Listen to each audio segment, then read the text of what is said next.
A very happy day to all of you and welcome to my YouTube channel. I'm your learning partner Sushila Hariharan. One of the participants of our program that I'm currently conducting on commercial lending had asked me this question on what is the difference between senior debt versus subordinated debt. That question led me to make this video, especially with reference to US based corporations who file for bankruptcy and what is the role of the debt holders at the time of liquidation of the company or at the time of bankruptcy.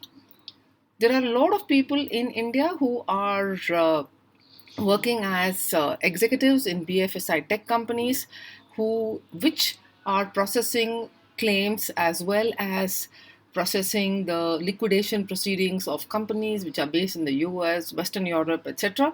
For them, this video would be specifically useful if you understand the claims priority, especially at the time of liquidation. What are the characteristics of debt? I'll just run through this video. I've already made a very comprehensive video on bond and different types of bonds. I'm sharing the link of that on the comment section below, but let's take a look at the different characteristics of debt. All debt have a principal amount. The principal amount is the base amount that needs to be repaid back to the lender, right? That's also called as par value for the bonds. It's called as the principal amount with respect to non-marketable debt. Interest payment is always a percentage of the principal amount, and that interest payment has to be paid at predetermined frequencies or at predetermined intervals. We will take a look at what is the repayment characteristics on maturity of this debt. The debt could either be repaid on maturity, including the interest amount, or it could be paid on maturity as a single payment. Those are the basic characteristics of debt. So let's see what happens at the time of bankruptcy.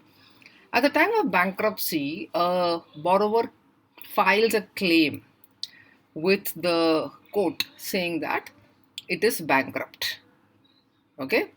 Now, what is the events that lead it to being declared bankrupt? First is the events of non-payment of interest.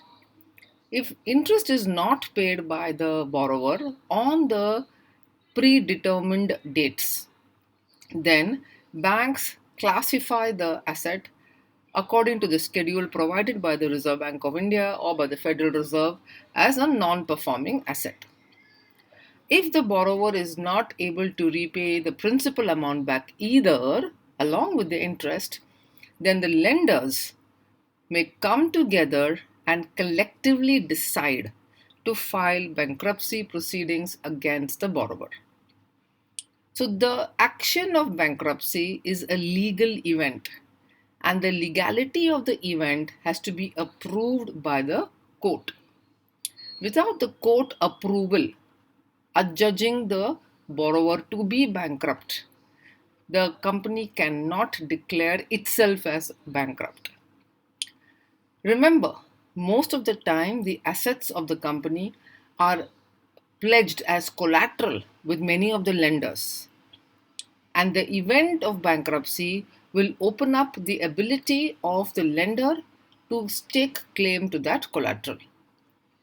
So the court approves, it reads the documents, it goes through the situations against which the borrower has to be declared bankrupt, and it approves the bankruptcy.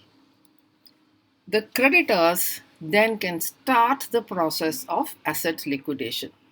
What do we mean by asset liquidation? Asset liquidation is the process of selling the assets in order to recover the interest amount as well as the principal amount. So these three events follow in this specific sequence, and only then can the borrower be allowed to liquidate the assets, or else the assets cannot be liquidated unilaterally by either the lender or by the borrower. It must have the approval of the High Court. Let's take a look at claims priority. The highest claims priority at the time of bankruptcy is the senior debt. Senior debt is classified as senior debt because once the borrower is declared as bankrupt, then the senior debt holders get the first claim to the assets. The senior debt holders have a priority in terms of collection of money on liquidation of the borrower. After the senior debt holders are paid off their outstanding claims, the mezzanine debt holders have the secondary claims to the assets of the company. After the mezzanine debt holders are paid, and if any money remains, the subordinated debt holders are paid. So this is the claims stack. The stack which shows you at the time of liquidation or bankruptcy, who are the entities who will be paid first. The stack says the senior debt holders will be paid first. After they are paid entirely their dues, the mezzanine debt holders are paid. After the mezzanine debt holders are paid the entire amounts, the subordinated debt holders are paid. And after all debt is repaid by the borrower to the lenders as per this stack of priority, finally the equity shareholders are paid. Remember, this claims priority is only for recovery at the time of bankruptcy. Okay? All debt is the same for payment of regular interest. All debt is the same for payment as per the debt schedule for a company that is not bankrupt. It's only at the time of bankruptcy, only at the time of liquidation of the borrower's assets that this claims stack comes into picture. Senior debt. The senior debt has the first claim on the borrower's assets. So in that priority, it is the lowest risk to the lender because it has the highest priority in repayment.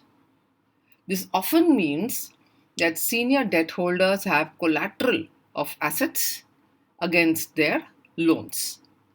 This makes the loan extremely safe for the lender, at least in terms of repayment at the time of bankruptcy. Since it carries a low risk to the lender, there is a low interest rate that is charged by the lender to the borrower. Remember, in senior debt, the lender also has got the collateral. So they've got the comfort of the collateral that is there, and hence it's a low risk to the lender and it has a low interest rate. Subordinated debt, on the other hand, has a last claim on the borrower's assets.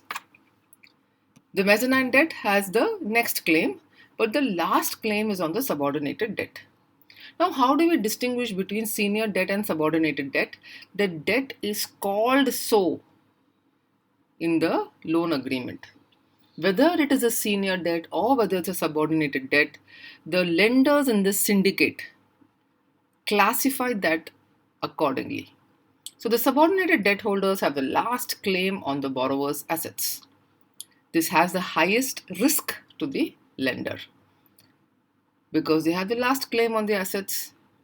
That means many a times, because they have the last priority in repayment, many times they might not have any collateral at all, which poses a greater risk to the lender.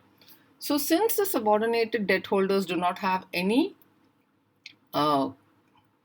collateral on the basis of which they have disbursed the loan, they charge a very high interest rate. Compared to whom? Compared to the senior debt holders. So the distinction is very clear. Senior debt versus subordinated debt. Senior debt is top claim. Subordinated debt is lowest claim. Senior debt is low risk. Subordinated debt is high risk. Senior debt has got low interest rate. Subordinated debt has got high interest rate. If you like the contents of the video, please hit the like, subscribe button. If you have any topics that you would like me to cover, please let me know on the comment section below. I'm ready to answer any of the questions that you have and make any videos on the suggestions that you put in the comments box. Thank you so much once again. Bye for now.